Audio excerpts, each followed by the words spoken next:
Walter, you made it.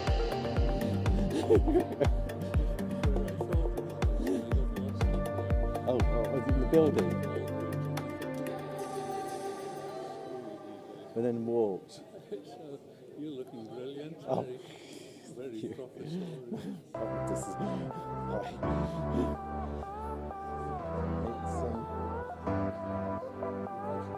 I'm going to mingle.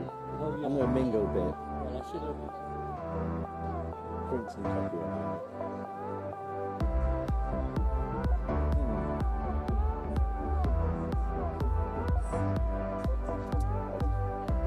Have we met before? No. Nice to meet you, Christina. I'm going to give a talk. You're a venture firm. Oh, really?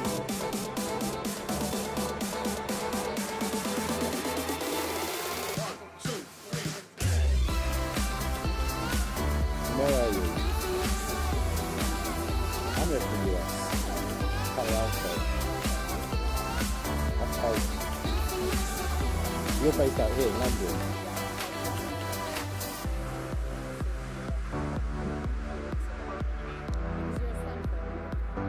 I did. I'm advisor to the Berkeley Accelerator. Are you connected to them, Skydive? Well, they have like 5 accelerators, but different UBs. They have lots of different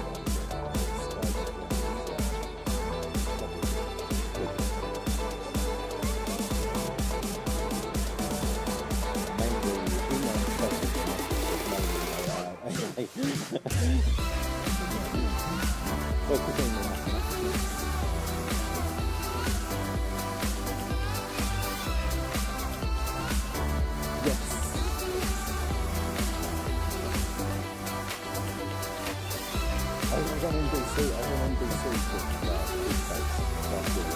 Yes.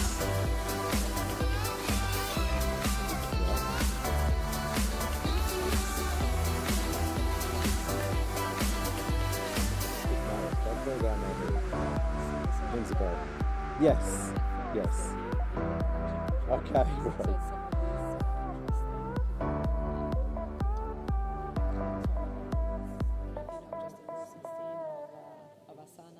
Yeah, I know of him. Yes. But there are some folks out there, Silicon Valley. Yeah, we're getting worried. Everyone's worried, but How worried are you?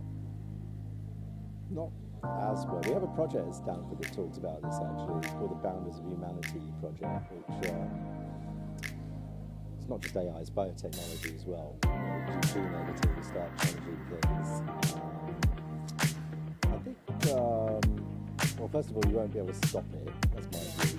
It's like stopping adding up and multiplying. You won't be able to stop it. It's not. Second, you won't be able to enforce it. It won't be it's not uncontrollable. Anything that can be done will be done. But what you can do is say, oh, you're going to use it to decide elections. You're going to use it to decide who gets a job. You can regulate that. You can't. I don't think it's stop the models being out there. You can stop people using models. I think he's self-serving because he's 3 years behind his own efforts. He wants to stop everyone. No, not only him. I like his thoughts. We came to Stanford maybe 3 years ago, and somebody asked him, and something about big tech owners, and he said, yeah, they own everything. And well, how can anyone know what Google's doing, etc. And then the co-panelist, Fei said, well, most of it's published in X archives. And he says, what's that? I'm not sure you know what. He says, what's that? He's reading like a first year undergraduate.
think we're about to start. If you could please take a seat.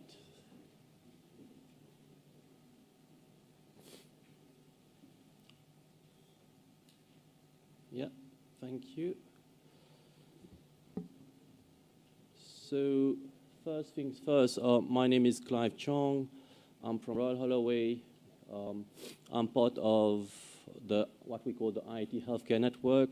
I'm on the executive committee, and I'll be chairing this session. But before we start the actual talk, if for some reason you do hear a fire, it's not a drill, okay? It's a real fire alarm. And I heard that the safe place to be is to be under the bridge. So come out of the building and under the bridge, okay? This talk is not just the IET, but it's also in collaboration with the other institutions such as the IMEC, IPEM, IMEC, the Biomed, BCS, and so on, okay? And it's the latest to our annual lecture by Professor Peter Wells. It's in memory of Professor Peter Wells, who pioneered medical ultrasonics for diagnostics and surgical interventions, okay? So the IET is has about 24 technical networks. The healthcare obviously is one of them. And we have a couple of events coming up. The first one is if we have some academics in the audience and you would like to encourage your students or your postdocs to apply for our awards, which with the deadline of 28th of July, that would be appreciated. And the other event that we host in collaborations with the IET Robotics and Vision and Imaging is what we call the Future of Medicines, and it will be held on the 22nd of June. Most of us on the committee, not most of us, some of us are actually stepping down this year, so we are recruiting some members or some volunteers who would like to help us on this network, okay? And the workload is very light. It's just like me now presenting this talk. Okay, now let's get to the actual talk of today. Let me introduce Professor Ranjan Nag. So Professor Ranjan Nag is an inventor, a teacher, an entrepreneur, and he's got his PhD from Cambridge, his master's from MIT, and his undergraduate from Birmingham University. He's an adjunct professor in genetics at the Stanford School of Medicine, becoming a Stanford Distinguished Career Institute Fellow in 2016, based in California. He is a founder, an advisor, and a board member of multiple startups and president of the R42 Group, a venture capital firm which invests in and creates in AI and longevity companies. As a pioneer of smartphones and app, his companies have been sold to BlackBerry, Apple, and Motorola. More recently, he has worked on the intersection of AI and biology. He has been awarded the IET Mountbatten Medal by the IET, the 2021 IEEE SCV Outstanding Engineer Award, the 2021 IEEE USA Leader in Entrepreneurship Spirit Award, and as chairman of Bounce Imaging winner of the $1 million Verizon Powerful Answers Award. And last but not least, Ranjan is also a member of the IET Board of Trustees. So, coming to this talk today is aging another disease that ultimately needs to be cured? This evening, Ranjan will delve into the biology of aging and discuss what age-related disease actually are, can lifespan can be extended, and are centenarians any different? He'll also explore how AI can create robotic and software assistance to improve the quality of life, and as we age, and is living past 120 or even possible in any form. Can I invite Ranjan to the stage, please? Thank you. Thank you. Oops. 6. Perfect. Excellent. Is the audio working? Yep. Great. Thank you very much for that very kind introduction, Clive. It's great to be here. I'm normally in Palo Alto, California, but it's great to be here at the IET. One thing Clive didn't mention, if you're not a member of the IET, it's actually one of the best deals out there. I think you just need a science or engineering degree. And if you don't have a science or engineering, if you just like science, I think you can be an associate member. And we have a great coffee area and a great meeting rooms and things like that. So that's a plug for the IET, the Institute of Engineering and Technology. First of all, who am I? Clive gave a great intro. Yes, investor, inventor, and informer. Founded lots of companies. And I've really been inventing for like 30 years at this point. 30 years ago, it was more in the artificial intelligence, neural networks, for phones, speech recognition, handwriting recognition, and then went on to doing things for biology. Really, I invented the first speech recognition phones, the first app stores, the first handwriting recognition phones, but more recently looking at the intersection of mathematics and biology. So really the appliance of science. So it's fitting that we're in the Institute of Engineering and Technology. And I still work on AI, and this is an article that came out. It didn't come out 3 weeks ago, but it came out 30 years ago, almost exactly 30 years ago. And we're still talking about it, just as to emphasize the point that these fields often are longer than we think. And even in the field of neural networks and longevity, people have really been thinking about these things for about 80 years or so, and some of the first ideas. And so I am an academic as well. There's a number of courses I teach at Stanford University in longevity science and artificial intelligence and the ethics thereof. And those are for Stanford students, but there's a number of courses that anyone can take. They're typically online. I think they're relatively inexpensive, about $200 or $300 that Stanford charges. And there's also an IET course that I teach, which is an automatic course. I'm not doing it live. The other ones I'm doing it live that people can look at. It's an introduction to artificial intelligence on the IET. So those are sort of future educational aspects you can look at. Okay, let's go back to this question. Who would like to live longer than 120? Maybe this is like a self-selected audience, though, right? It's sort of, who wouldn't like to live to 120? Okay, and there's a whole load of people who are not answering that question. We've got a lot to get through. Otherwise, we'd love to get to the discussion why live longer or why not. And so the question is, can you actually live longer than 120? And the answer is clearly yes, because somebody's actually done it.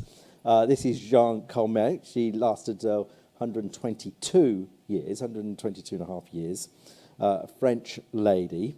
And the question is not can you live till 120, but can you live till 120? Because somebody's actually done it, and we'll go into why that might be possible and what the obstacles we're looking at. The oldest living person today is only 115. And I actually have to change this deck every time I give a talk like this because people keep passing away. So it used to be 117, the oldest person. This is Maria Moreira. She was born in San Francisco, so not one of these blue zones that are regarded as healthy living places like Okinawa, Sardinia, Costa Rica, or Yorba Linda, California. But she tweeted, or maybe someone tweeted for her, I may be old, but I'm not an idiot. So you can still be quite sparky as you get to live longer. And that's the trick. We don't want to just live longer for its own sake. We don't want to be misery for the last 20 years. The real thing is living longer healthily. Now, what's happening? Today, this is the 1950 population chart of different age ranges. So at the bottom is when younger age ranges. And as we get to the top, there's much fewer older people. So we're not too much different to that. But if we play this forward, we're going to have a lot more people living to their older age. Certainly in Japan, they used to get a silver medal when you reached 100. They've stopped doing that because it costs too much. I think the royal family is still sending out birthday cards if you reach 100, but you have to request it. Now, I guess they don't have the databases that match the death registries with the tax records. And so the question is, we've been living longer for the last 70, 80 years, and why are we living longer? And the main reasons are the low-hanging fruit. We make a lot more food. No one's starving as much. Most of us 200 years ago would have been working in farms. Now, hardly any of us work on farms. It costs less. Used to be 50% of our income. Now it's only 10% of our income. And we've got these technologies, electricity, refrigeration, health systems, antibiotics. People are being educated. And so we've been slowly but surely, every year, adding a few years to our age. And the question is, can we actually get to an older age? Would Stone Age man, where the average age was 18, 20, would he live till 76, which is the average age for men in the United States? And so you're getting covers like this.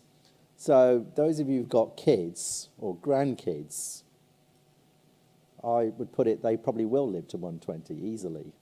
Those of you at my age, now I ran a marathon 3 weeks ago, so I think, to be able to talk about longevity, I actually have to be younger, so I have to keep running these marathons. But over time, people have been living longer, each cohort, and the question is, can we actually live to 120, and can we live longer than 120? What do we have to do to get that? So the average age of death is 76 for men. It used to be 78 in America, it's dropped over the last few years. So it's actually been dropped because of the pandemic, opioid crisis. Do we actually have to get another 40 years? Do we need technology for another 40 years? Well, the answer is not necessarily. There's a concept known as longevity escape velocity. We don't actually have to get another 40 years. We just have to get another 20 years. And the idea is, within those 20 years, if we can come up with an innovation to get another 20 years of life, and so since I'm 60, I'm borderline, can we get an innovation to get another 20 years after that? And then when you get another 20 years after that, is there another innovation? Is there a drug that we can invent to get another 20 years? So you don't actually have to go all the way to inventing living forever. You just have to do sort of jumps of 20 years at a time. Now, the problem is we have a very complex system. The human body is very complex. There's 78 organs, and they all age differently. And some of these organs we don't have to worry about as much. Now, if my skin gets a bit wrinkly, even though I can run a marathon, I still look old. That's the problem. And if I'm wrinkly, I can still live a longer time. But there's 5 or 6 organs we cannot do without. So clearly the brain is one of them, heart, liver. If we lose a function of any of those, then everything falls apart. And so we want to age gracefully, and there's a couple of concepts out there, chronological age and biological age. So chronological age is just simply the number of days you've been on the planet. No debate about that. You just count your birthdays, and that's it. Biological age is your actual health-adjusted age. can you run a marathon at age 60? What time can you run a marathon? Mine was 3 hours 37, for those of you who are interested. And so that's not a bad time for a 60-year-old, right? I have to brag about it if I can. There you go, Sunil's over there. That's roughly his time. He's 20 years younger, right? The question is, can we actually keep these human performance measures? And as those of you athletes, you can think about VO2 max, maximum heart rate. There's a classic formula that says 220 minus your maximum heart rate will give you your age. My maximum heart rate is 201. That says I'm 19 years old. But my running time is close to a 19-year-old. And so the question is it all in your genes? Is it lifestyle? How much is it lifestyle and how much is it genetics? And let me ask you this question. Let's throw out the question. I'm not sure on YouTube whether people can type in their chats what they think. How much is genetics? Let me throw out a question. How much people think, someone put their hand up, how much is genetics and how much is lifestyle? Over there, what? He thinks 50%. Any more bids on that? Less or more? It's more lifestyle, less genetic. You don't give a number. It's being 20% genetics. Anyone else? 60% genetics. 80% genetics. One more bid. 85%. Okay, here's the answer. So thank you very much. You get the prize. 60, but the articles are pretty wide, though, the data. But people used to think it was 80%. And if we get time, we'll talk about causation and correlation. Why did people think it was 80%? Because somebody would say, well, my parents lived till 103, so I'm fine. It's genetics. So tell me about your parents. Okay, your parents lived on a farm, they were vegetarians, they were Buddhists. Okay, what about you? Are you vegetarian? Yeah, I'm vegetarian too. Are you Buddhist? No, I'm not Buddhist, but I do meditate, right, because my parents did. Okay, so what has been transferred? And this is where, in mathematics, we've got to separate the confounding variables. What's been transferred is the lifestyle, not the genetics. You could have a debate how much of the genetics is related to lifestyle, but it's not obvious. And so this is why people continue the debate, and it's lower than you might think. So the good news is, it doesn't matter what your genetics are, we can change it. We can address it. So what is aging itself? So aging, I ask my students to type it in, what they think, and depending on whether it's the evening class where we have a wide range of ages, or whether it's my student class in the daytime. This is the evening class, and we get nice positive things like wisdom and humour and retrospective and we do get negatives, of course. We get physiological declines and decline, but we've got a mixture of positives and negatives. So there is a school of thought that the younger people are quicker, faster, etc. Sometimes some of the more recent papers is that they may not actually be more correct. They are maybe quicker, but they give you the wrong answer quicker, right? Whereas as we get older, we give a considered answer, and you can't take away knowledge. The knowledge is still there. You get dementia and things, but if the knowledge is still there, we have different tricks as we get older. So aging is not classified as a disease. You can't get reimbursement for a drug for a disease that is not classified as such. And so there's two theories of aging. One is that there's these hallmarks of aging that cause age-related diseases. As we know, as we get older, we get sarcopenia, our muscles get weaker, our stem cells, little kids, when they get scraped, they get heals immediately, no scars. We get older, it takes a few more days. Diabetes is more correlated, cancer is more correlated as we age. And one theory is we were like cars, the damage theory of age, and we can just fix these bits one at a time, and you just get these fixed. The other theory is, can we actually find something that actually fixes everything all at once? And as an investor, as a scientist, I look at both theories. One theory is if we move old cells, senescence means old. If we move old cells, then mice get younger, and some evidence that if you do that in humans, they get younger as well, and you get nice coats. And a theory, which is about a 100-year-old concept, parabiosis, is if you stitch two mice together, an old mouse and a young mouse, so that their blood is shared, miraculously the old mouse gets a bit younger. Unfortunately, the young mouse gets older.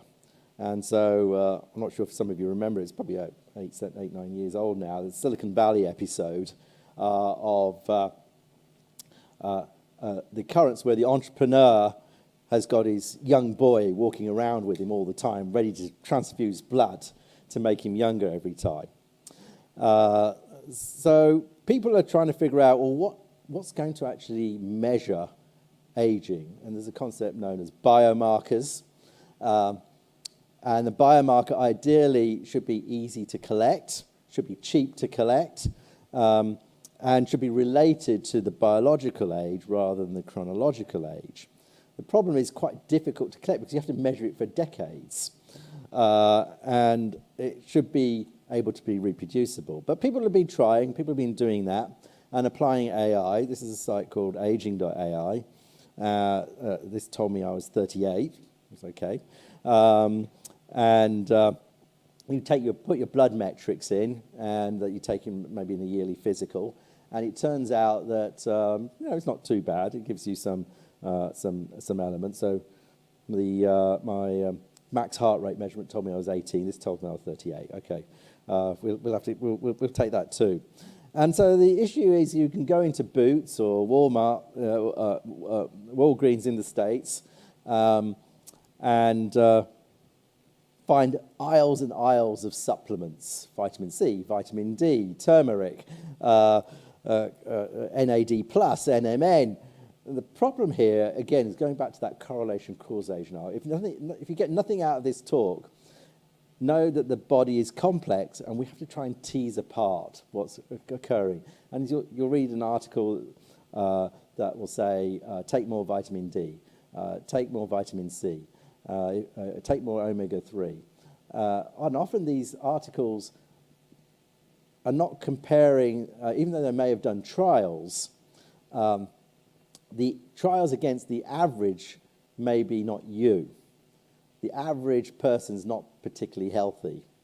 If you are above average, you're doing the right things, doing the diet, doing the exercise, it may not make any difference. And the question is, we have to figure out, how do they know we know they're working? And how do we measure aging?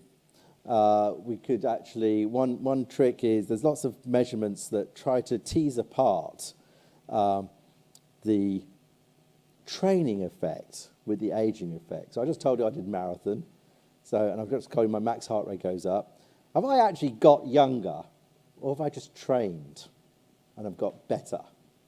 And so there's a number of things that people have done that sort of try to tease that apart.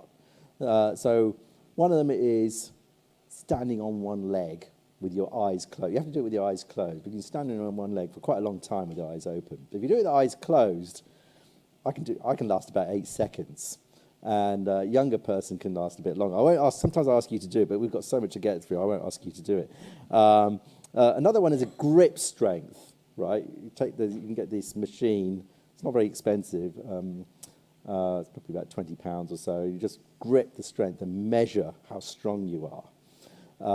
Because it's very difficult to train. You're not really training for that. You may be running, you may be playing cricket, but you're not training for the grip strength. There are drugs out there, metformin, rapamycin. I'll comment on those because you may have heard about them.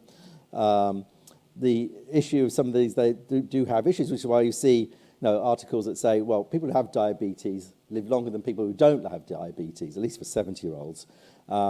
And you tease this apart and say, well, okay, maybe the drug that they're taking, a popular drug if you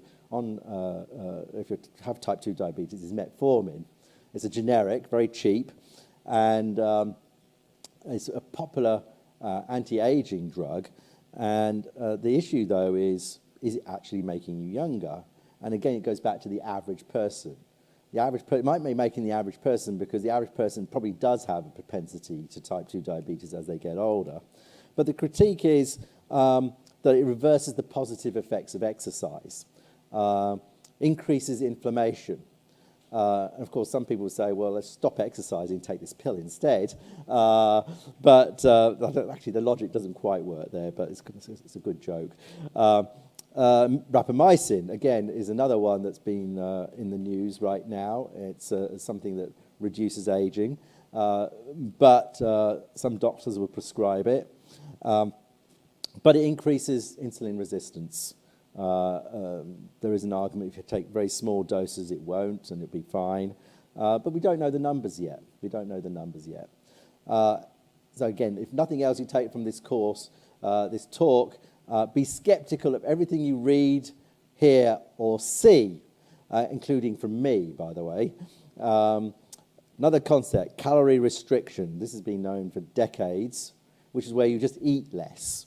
And again, this has not been really shown quite as strong recently for humans as it used to be. People used to think about it, and there's the Calorie Restriction Society that you can actually join. You know, the old joke is, you may not live longer, but it'll feel like you're living longer. Look at that. But people are doing intermittent fasting. There is some theories, some science around this. The theory is that if you stop eating for more than about 15 hours, the body will start to eat itself.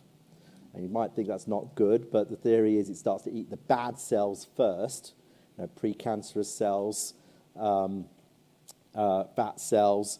And so this theory of intermittent fasting is basically skipping breakfast, basically. If you not eat for 15 hours and eat the regular amount of calories, but in a shorter amount of time, it's better for you than eating it regularly.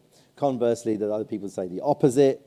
Pretty much for every theory, there's an opposite theory with another example. Stem cells. We gave the example of little babies and toddlers who scrape their knees. Clearly, as we replace ourselves, we're always being replaced all the time, but as we get older, for some reason, they don't replace ourselves with nice, clean, soft, elastic skin as we do when we're younger. Muscles, again, the bodies are miraculous. After you've done a marathon, you ache all over, but after a few days, you're injured, and your muscles look like this picture, the second one from the bottom. But then it starts to help. It starts to fix itself, and in a week or so, you're back to normal, and back to the near normal muscle. But that process does get weaker with age. Does get have less integrity. Yet exercise, I'm a big fan of exercise. It solves and affects many aspects of the human bodies, the aging process. And why does it do that? I mean, it doesn't just move muscles. It also secretes things, and the theory is that it has great positive effects on the body. Now, the trick is not to overdo it, because if you get injured, then you can't run for 3 weeks. And so you get these articles in that story journal, the New York Times. An hour of running will add 7 hours to your life. What's happening here? So at Stanford, there's a number of projects looking at what is actually happening at the molecular level. Can we actually replace that exercise dynamic by creating a pill, by making the molecules change based on the exercise without actually having to do the exercise? And so the idea is that exercise has an effect on the stem cells, which affects the replacement. There are other theories that we can talk about as well. DNA, which is the same in every cell. People are now looking at what we call epigenetic changes of the DNA, the stuff around the DNA, which actually, if we can stop those changes, the most reliable aging indicator is something called a methylation test, which is methyl groups that wrap around the DNA. And if we can actually stop those changes, can we actually reduce aging. The other theory is you've got the things inside your cell. And it turns out if you change 4 things, then you can actually make the cell younger. So I've got a relationship with Rubida. I think Marco's here somewhere. I saw him over there. There he is. Marco's. You can go and talk to Marco over there. He'll tell you all about epigenetic reprogramming.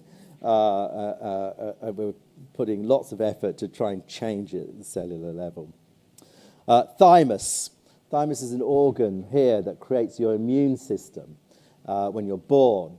And as you get older, it gets your immune system gets stronger and stronger. But in your late teenage years, your thymus starts to get smaller, which is fine because by the time you got to 20, your immune system's built. You don't need it anymore. But when you're 80, you kind of want it back again. So there's a whole set of labs and companies trying to figure out, can we actually regrow the thymus? Mitochondria, these are the energy packs of your cells. You may have learned that in your high school biology.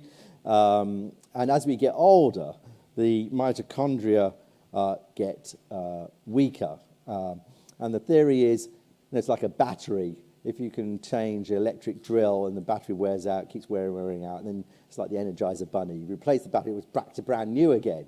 So that comes in the theory. A lot of people working in mitochondria say, well, all those people working on insulin resistance and things like that, and heart disease. Heart disease is the #1 killer. They're just Band-Aids. You can just fix your mitochondria, fix everything.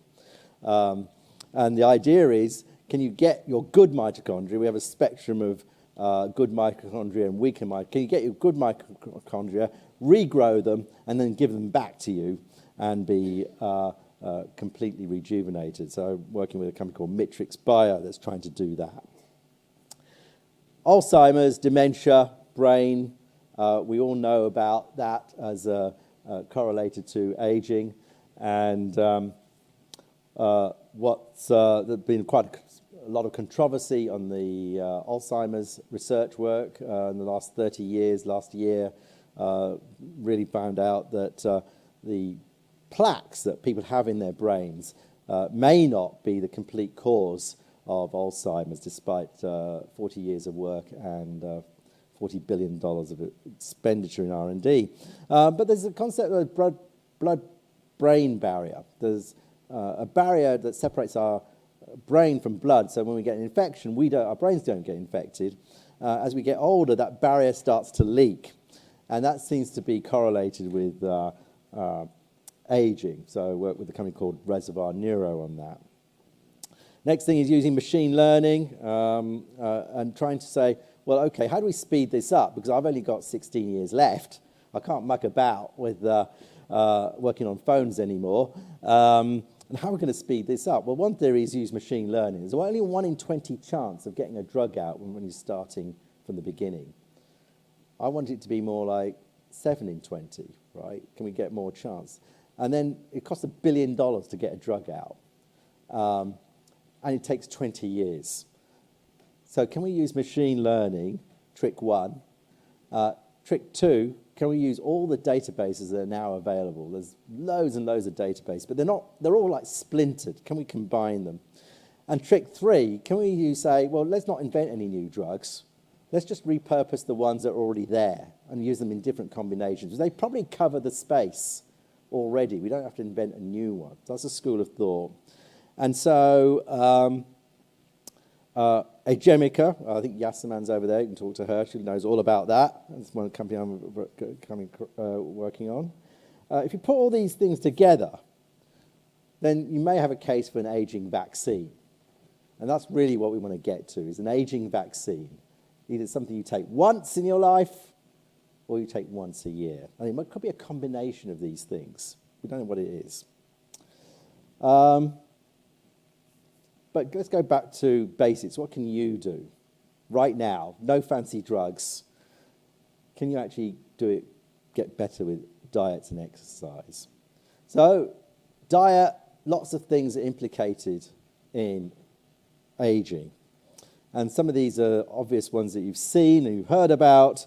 You may have heard of antioxidants, something called oxidative stress, which harms your mitochondria. These free radicals associated with heart disease. And so we eat blueberries, strawberries, take vitamin C to reduce that. Inflammation, this general increase of inflammation is when you get ill, when you cut yourself, the immune system kicks in. But as you age, the immune system all the time. It's what's called inflammaging. And this seems to be associated. The key thing is associated. And it's very difficult to tease apart. No, is it the turmeric you're eating actually affecting it? Or is it something else in your good behavior? Omega-3s, you've already heard about this. I think the data has come out that really the actual pills themselves are not that helpful. Fish is. Nitric oxide, if you're a runner, get increased recovery. You can get that through beetroot juice. And to help figure out if any of these things are working is coming up with a clock, an actual aging clock, to figure out if those methyl groups are actually changing as you take any of these interventions. What else is there? Fiber. Fiber is good for you. That helps the microbiome. It helps with many, many aspects. This is work that's done at Stanford, but it's not just any fiber. Different fibers help different people. But one type of fiber, renoxolone, decreases cholesterol, seems to have more effect than other types of fiber. It's sort of wheat germ. It's in wheat germ, but you can actually buy it as a supplement. It's not just what you eat, it's when you eat. Typically, eat a few hours before going to bed. Take a walk after your meals. Do any exercise of any kind, any time.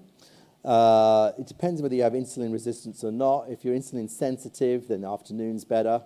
If you have insulin resistance, then the morning's better. And it's really different for different people. So we have this concept known as ageotypes, where at Stanford we looked at 100 people and looked at different types of aging. So some of us are kidney agers, some of us are heart agers, some of us are immune agers. And you can actually sort of cluster people into these different groups. Some people are all four. And but the main thing is, you might read an article, a friend might tell you, I did this, I did that. It might work for you, but equally it might not. So the trick is you kind of have to do your own things. Certainly measuring things is actually key to do things. The health systems, and most health systems around the world, they don't measure things proactively.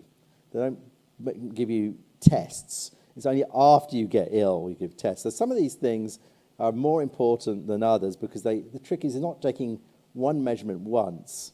It's taking it in different times, and things measure more quickly.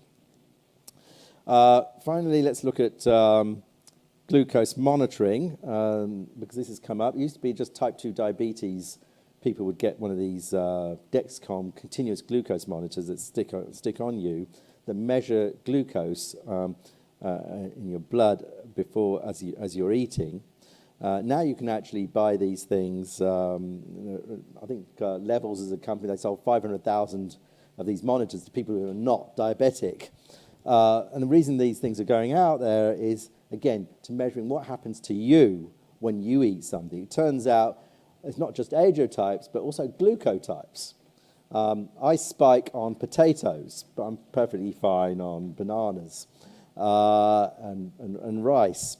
There's a Instagram website called Glucose Goddess. They say, okay, you want to eat chocolate cake? All right, fine, you want to eat chocolate cake. Here's how you do it. Take a 10-minute walk, have some broccoli, then eat your chocolate cake, and then have a 10-minute walk, and you'll find your spike will be much, much more reduced. Finally, sleep. Sleep is very important. We had Brian Johnson, who was the inventor of Venmo. He's a big supporter of sleep. Again, we see that skin gets better. Telomeres are the things at the ends of your chromosomes get smaller as you get older. Getting good night's sleep is important.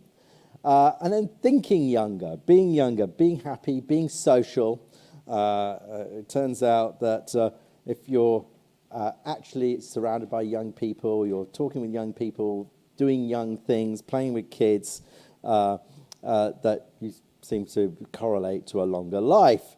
But the thing is, also remember cause and effect. So people who think they're old, maybe they don't attract many friends, right? If you're miserable, then people don't want to be with you, they don't want to be around you. If you're optimistic, the reverse is true.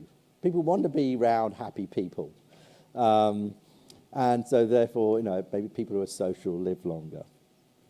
Okay, what if none of this works, right? None of this works. Well, this is, we've talked sort of plan A is probably diet and exercise. Plan B is working with my friends Yasaman and Marco, and we'll come up with a drug that will make us live a lot longer. But then plan C, we have to, as plan B, so it should be plan C and D. Plan C is cryopreservation, right? Remember, I've only got 16 years left. How can I make that longer? Suppose we don't crack it. Can we actually get another 20 years? Well, cryopreservation means freezing you. And there's a couple of companies, actually it's amazing, there's not many people have been frozen. I think a couple of companies have been out there. There's only about 3,000 people that have been frozen in about 40 years. And it's a different price if it's just your head versus the whole body. And actually you might want to do just the head because the body just crystallizes. And so one of the problems is, do you get crystals in your body? So if you freeze the entire body, you have more chance of crystallization. And the theory there is, well, has anyone been ever unfrozen and brought to life? And the answer is no. But the proponents say that doesn't mean it can't happen. Lots of things that happen today people thought were impossible. And it's a bit like if you have you're in an aeroplane and someone said, here's a parachute, we're not sure if it works, but we're about to crash. Do you want to take it or not? So you could look at that. Second idea is sort of like singularity, sometimes people call it. Well, we just upload our brain, our memories, our connections into a machine. So the problem with that theory, okay, suppose you even did it perfectly, and you've got a replica of me over there. Is that me? I want me to be me, right? Will that actually be me again? You want your feelings. This theory of embodied cognition, consciousness. Actually, no one really knows what consciousness is, really. I think there's 1,000 definitions. The philosophers have probably done more work on it versus us computer scientists. But you have to be connected to something. You have to feel something. And in computer science, okay, we've figured out how to type letters now and write books, but can we figure out how to program guilt or envy?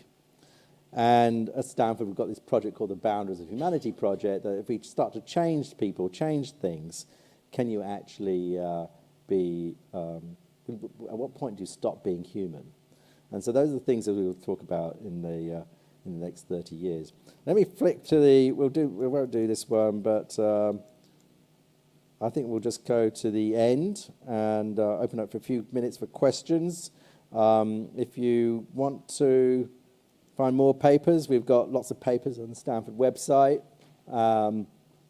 About 100 papers or so written by students on different topics. How does the bladder age? Not just biological concepts, but also financial concepts, social concepts. So I'll stop there and just open up for a few questions. And I'm not sure we're getting questions on YouTube, but thank you very much. And just let's start for a few minutes for questions. Clive, is that right?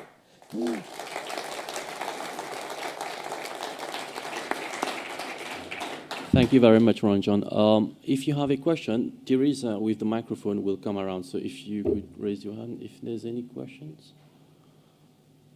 We have about maybe 15 minutes of questions, so you'll get a lot of grilling. I'm sure. Okay. And say your name as well when there's a give you a question. My question is, in terms of predictive, can you predict when someone will die? And therefore the extension of life off the back of that? Right, so the question is, can we predict when someone will die? So instead of saying, it's a slightly different nuance, I think I'm getting from there. You're saying, instead of predicting the age of death, you're saying, well, how many years have you got to live? Which is not quite the same, because there could be a theoretical lifespan, health span for you, but you may be doing things that don't achieve that today. So some of the things, doing no exercise, no diet, BMI, certainly certain diseases, you catch a certain cancer, people have got many, many statistics on if you've got pancreatic cancer, you've got a year left. If you've got this kind of cancer, so much time left. I think the main thing is we know the averages. And the problem is, can we get the prediction for you? And I think that's still a science, even though people are working on these aging clock, a personalized aging clock. Right now, there's about 60 clocks out there. And if you're going to take one clock, I would take, there's a number of companies and labs, take measurements on lots of those clocks, and that will give you maybe a closer answer. But it's not an exact science. This, oh, they're both, yes. Whoever gets the... I'll come to you after. Oh. Yeah. Liz Tanner, Queen Mary, University of London. You've talked about age. You haven't talked about healthy age. And I mean, to me, surely it's not how long you live, but how long you live as a fit, healthy human being. And my second part is, so if you've got a predisposition to Alzheimer's at 80, do you want to live to be 120? Because that would give you 40 years with Alzheimer's. No, completely. I think I did actually mention it very briefly, quickly, and I do have one slide that we flicked over quite quickly, but I did mention it right at the beginning. There's no point living in the last 20 years in misery. There's two concepts. The vocabulary definitions. Usually lifespan is what number of days you could live, but whereas the other concept is health span, which is exactly what you're saying. The number of years of healthy lifestyle. Most of us, I'm sure, have relatives or people who've lived in misery for a number of years. And we don't want that. The ideal scenario, and maybe the ideal scenario, I think even in Britain, this guy used to show up on TV, was Jack LaLanne. And he was a sort of Mr. Universe. He'd do exercise, vegetarian, anything you could possibly do, good behavior, he did. He was doing push-ups right till the end. But what got him was pneumonia. But he was doing push-ups till 1 week before. His end of misery time was only like 1 week. I think most of us would go with that. And so you're quite right. So, but those concepts are out there in the thinking. We want to get health span, not lifespan, definitely.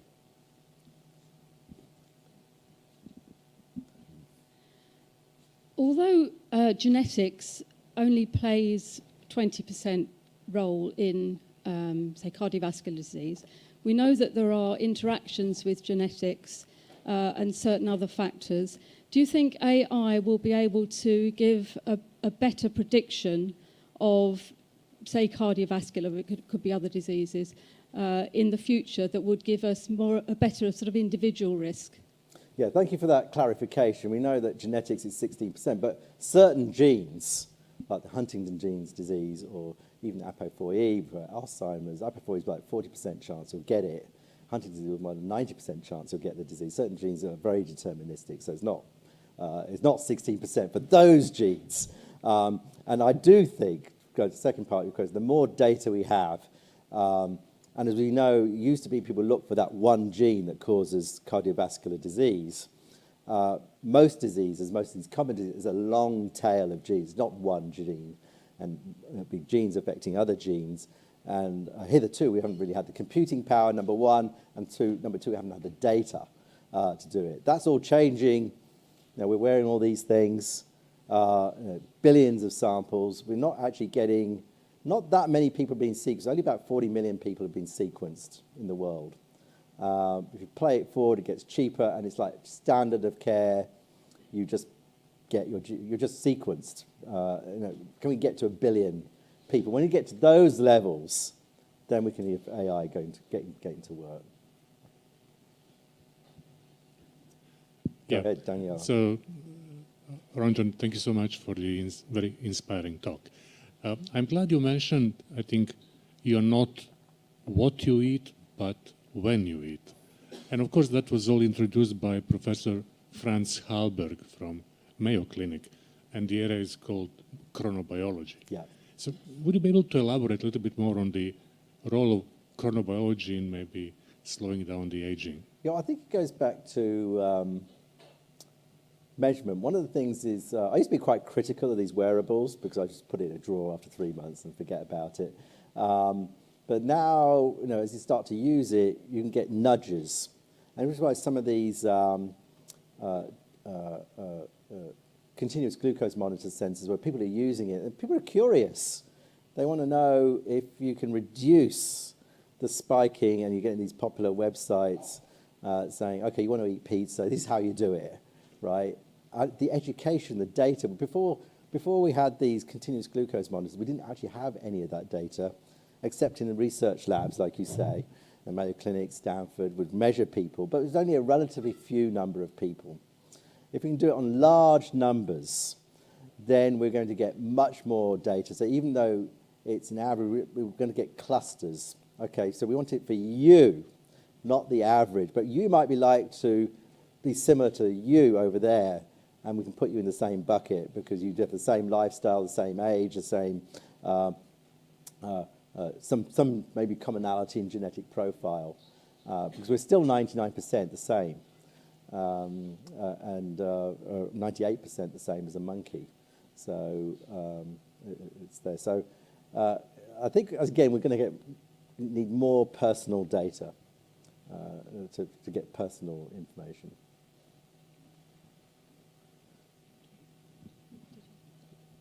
Thank you. What about the moral question? We have 8 billion people on the planet. We know what they're doing to the planet. We've got an aging population, more and more elderly people being paid for by the taxes of our children and grandchildren in employment.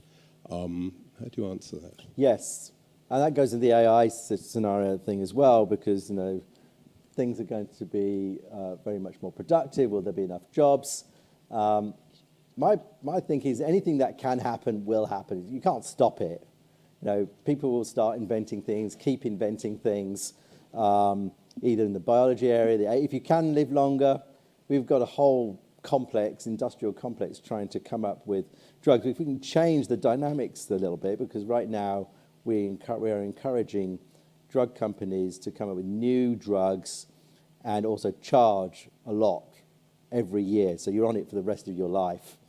Can we change it to the opposite, where you can just use things that are already there, it's free, and you get there. And the next question is, it's going to happen. We saw those charts at the beginning. There'll be a lot more older people. In Japan, it's already there.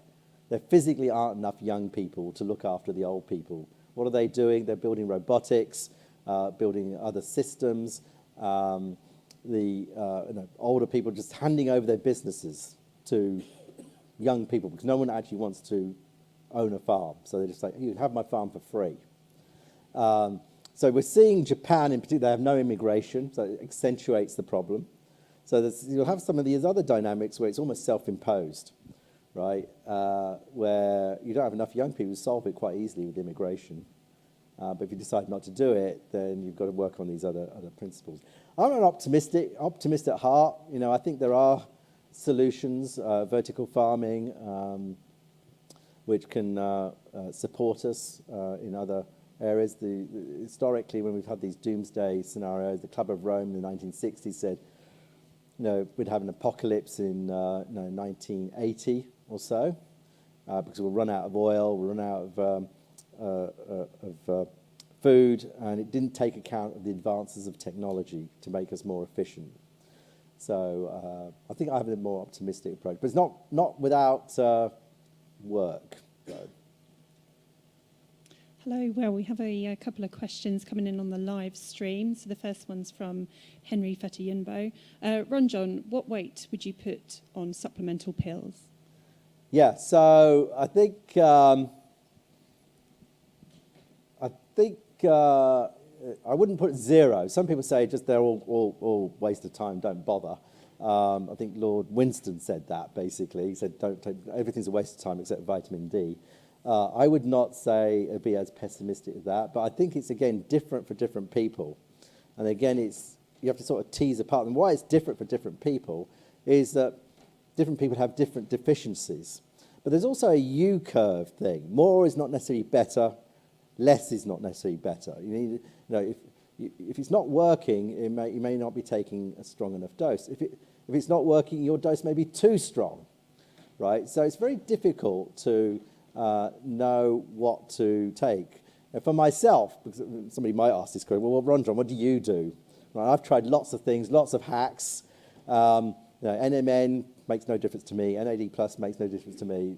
These are these popular supplements. Vitamin D, I feel no difference, but maybe I need to take it for 10 years, 20 years before I notice any difference.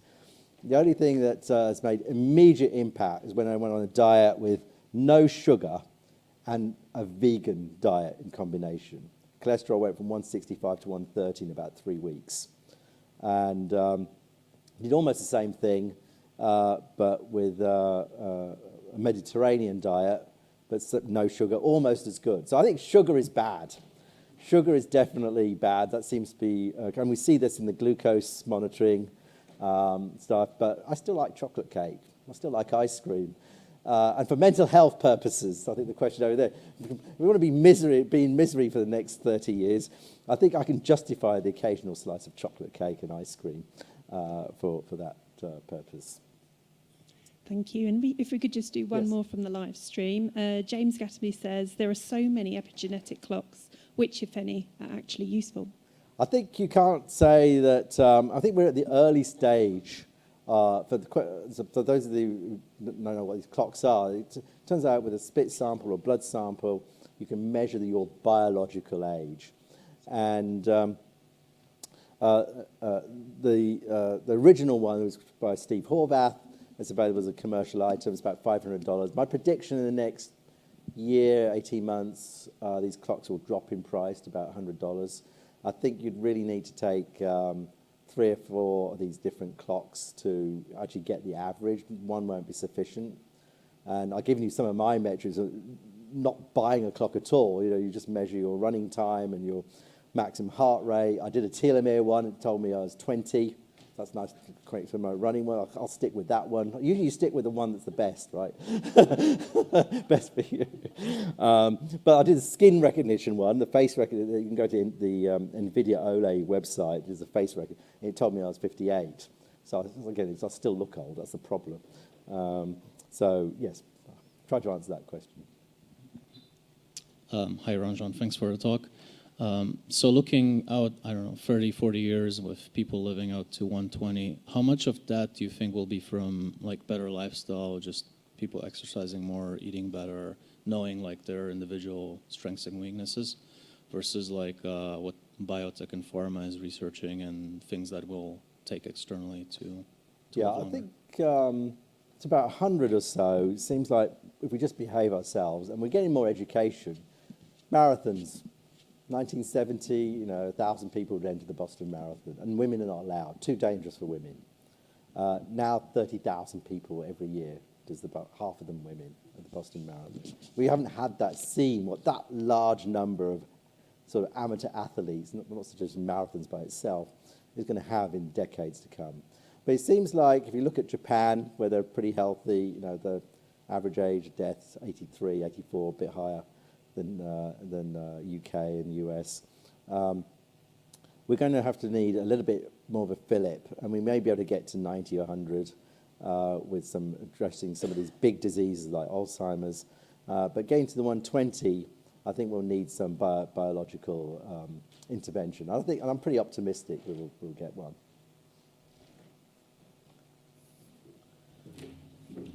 I know this talk is very interesting because people keep asking you questions, because if they keep silent, either they didn't get it or it was not interesting. So it's neither the case. There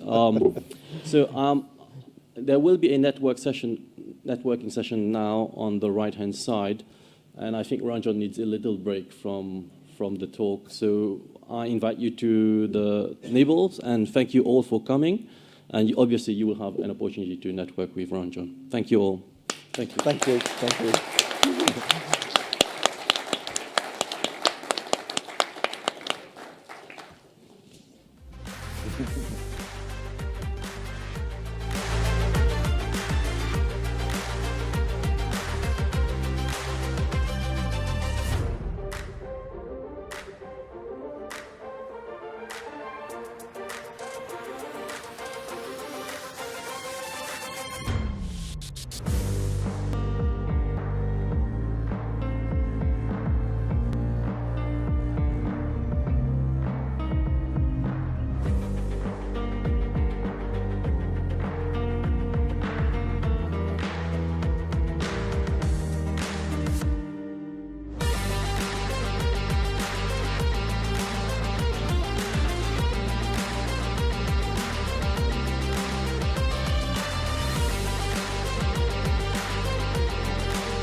for sure you didn't know. I wonder what it meant to be. If I let go and let it flow, I think there's more to see.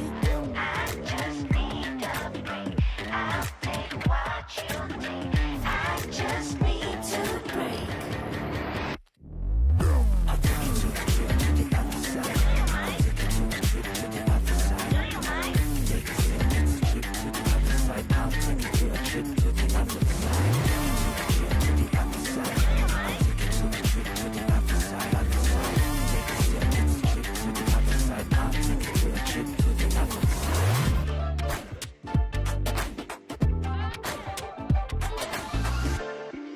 Do you just feel like there is no just left to see?